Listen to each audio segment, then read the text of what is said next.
Welcome. My name is Matthias Scheffler, and I'm one of the organizers of this conference on a fair data infrastructure for materials genomics. I'm also the chairperson of the association FAIR-DI, which is behind this whole activity in terms of organizing it and funding. We have an impressive number of registered participants from all time zones of this planet, more than 900 people. Making this conference happen required some new ideas, and we needed to overcome some unexpected barriers. But with a strong team, this was doable and even enjoyable. Many people have contributed, but special thanks go to the co-organizers, Tom Palstra from Twente and Carsten Baldauf from Berlin. Great help came and is coming right now from Victoria Koas, Annika Skior, Claudia Draxel, and very much Steffen Kangowski. Steffen is our IT expert.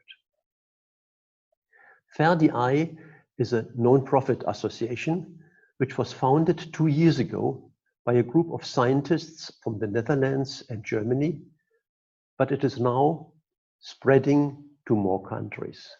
Just recently, we signed 3 memoranda of understanding, 1 MOU with the Materials Genome Program at the National Institute of Standards and Technology of the Department of Commerce of the United States of America. A second MOU is with Shanghai University on collaboration and coordination of activities with their Materials Genome Institute. And a third MOU we have with CSC, the IT Center for Science in Finland. The big idea behind this conference is sketched in this figure. It reflects that we are entering an era where computational and experimental sciences create an immense amount of data. Using artificial intelligence, it may be possible to identify structure in all this data, structure that one would not be able to identify by standard techniques and in small data sets. Obviously, the first necessary requirement for this new level of material science is the collection and accessibility of the data.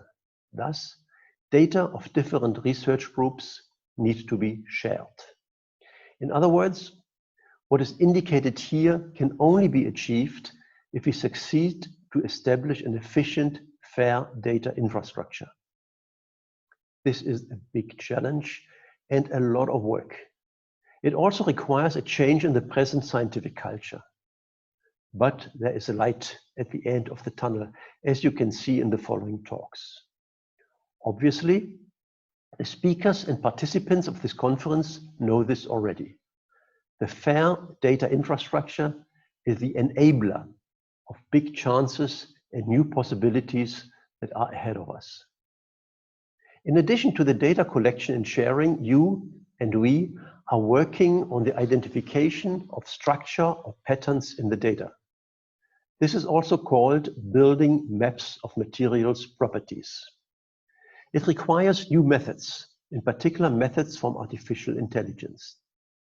Everyone is talking about AI, but in material science we are able to test the existing methods systematically, and it turns out that often they don't work reliably for our questions. The reason is the manifold and intricacy of the elementary actuating processes. And compared to this intricacy, the amount of data that we have is typically not really big. Significant success has been demonstrated in recent years, but there are still significant tunnel at the end of the light. We need new ideas, new concepts, and implementations. When data are fair, they are also AI ready, which is an alternative interpretation of the last 3 letters of the acronym FAIR. You will see some of this during this conference, as the most renowned experts of this field will present their ideas and recent work. Thus, how and in what direction will material science develop? I trust that by Friday, we have reached a better, maybe different understanding than what we have today. Let me now play 2 short welcome addresses. These are by Webke Kingma, the ambassador of the Kingdom of the Netherlands to Germany, and by Lutz Schröter, the president of the German Physical Society.